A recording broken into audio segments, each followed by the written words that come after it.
Introducing our host, Thomas Maldonado.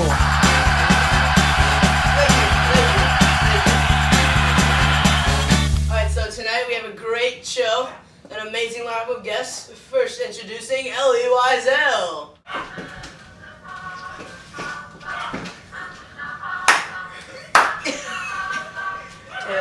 Shalom, Thomas. Thank you for having me on the show. Thank you, Ellie. That was a great entrance. But do you mind sitting on the couch for me? Oh, yes, no problem. Anything for you, Thomas. It's a pleasure being on your show. Thank you very much. Alright, now our next guest from fair Verona, Italy, Romeo Montague.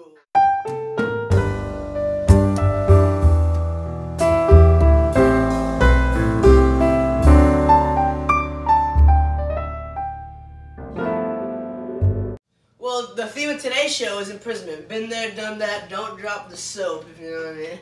Since Ellie, you were in extreme need of help, how have you changed from the whole experience from the Holocaust? Yes. Well, Thomas, I see what you mean with the dropping the soap. I mean, a bang in the back. But, you see, my life has been flipped over, turned backwards, and jumbled up. As of now, my faith is gone, just like the rest of the family I once had. Life to me has absolutely no meaning anymore, you know? No one to cherish any happy moments with. Every other night, I cannot sleep due to the nightmares that will haunt me forever. I witnessed fire at its peak, burning my people to dust. How could such an element of the God I once trusted my life with is now gone? And let this happen to his Jewish people. That is the same emotion that filled thy body with thy mistress, was held captive for me like a beast in her chamber. Art thou would have cared to see thy radiant son Juliet? Luckily for my case, Friar Lawrence is intelligent and created the plan to the same our luscious love. I shall meet my maiden in the tomb of the Capulets. Hush yourself, you fool. You do not understand imprisonment. You were allowed to live and wake up each day. We only lived minute by minute. The damn Nazis were unpredictable. They can feed you one day and kill you the next, you know?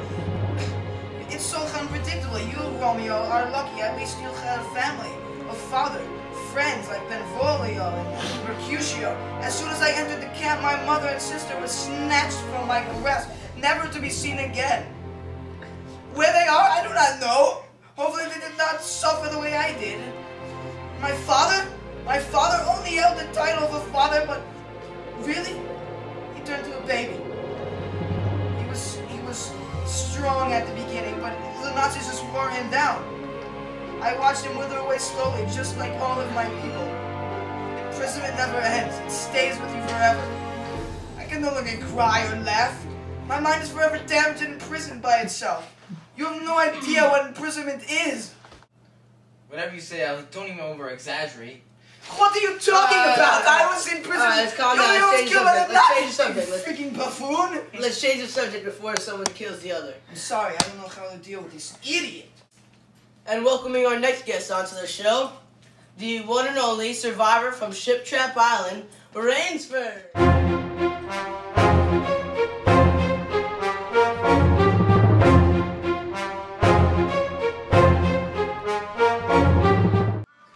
What does it mean to live on the edge, Rainsford? Well, before I published my book, The Most Dangerous Game, I always felt that I was living on the edge. You know, hunting in every part of the world. I faced scenarios where I needed to adapt to my surroundings, just like Ellie in the concentration camps. You know, he had to change his everyday life to new environment. That's what I do. So, like one time, I was in the Himalayan mountains, and I ran out of water. So what am I gonna do? So I just thought real fast, melted some snow, and we had fire. So go on. What were some of your more survival strategies? Well, I knew Zaroff was going to be a formidable opponent, but I'm just so good.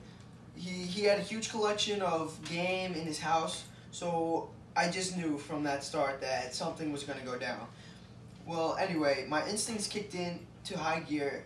At first I felt as prey to just run and hide, but when I injured him with my trap, I realized he is human.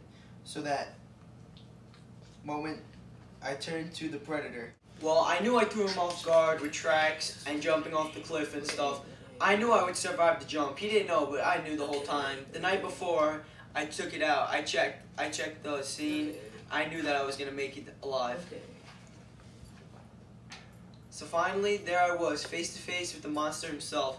He shot a couple rounds in my direction, but I just backflipped over him and drop kicked him out the window. What can I say? I'm just that good. I attacked him with the swiftness of a lion, drop kicked him. Yeah, it was pretty awesome. Well, it's so great you're not conceited. Anyway, Romeo, you're charming and handsome. How did you fight off being in prison? I'm sure you don't drop kick someone and jock kick someone, but what did you do? Well, thy love with thy maiden Juliet is strong. Stronger than the hatred that fuels our family's conflicts. For this is why I, Romeo Montague, had no fear in trespassing the borders to Juliet's sanctuary. Nothing in the world can keep us apart.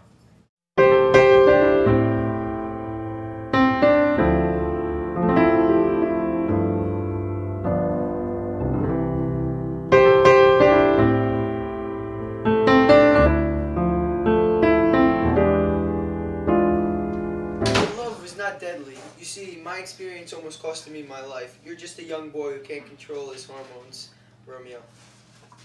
Grow up. I have chosen a path of love, and unlike you, love has freed from the restrictions that bound me to land. We are running away together tonight. Ellie, do you think in your case, you and your family could have avoided the clutches of Hitler in this situation? Yes and no, Tom.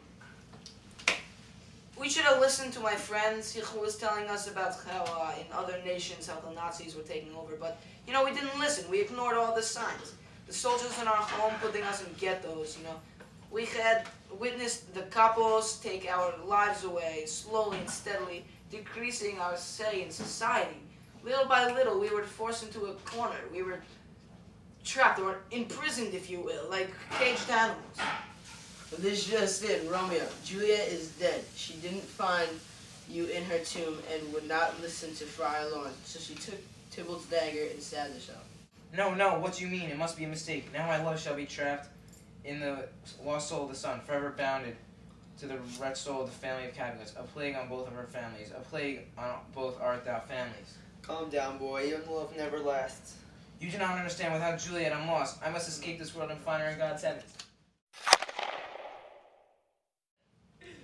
He's dead. Can someone please get this hopeless fool off the stage? I got it.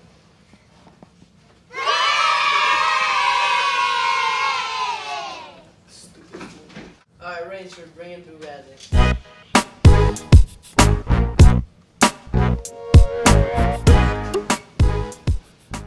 You were in prison, but in your case, your case is unique. Tell us about it. I was trapped by my parents.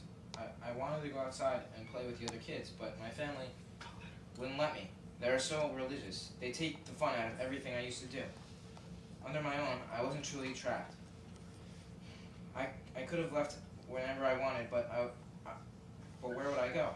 I would live all alone. I see your point. Continue. I would roam around at night, and when my parents went to bed, everyone thought I was no good, but I just wanted to see the city because I never saw the light. When I see the children, I just felt free from society. Parents, and a brother, nothing could have stopped me. I felt like the biggest hero. Well, in most people's eyes, you were a hero. I'm sure Atticus, Scout, and Jem would agree with that as well. So, Rainsford, do you see Boo as a hero? No. I've saved many lives before my time, and that's not a hero.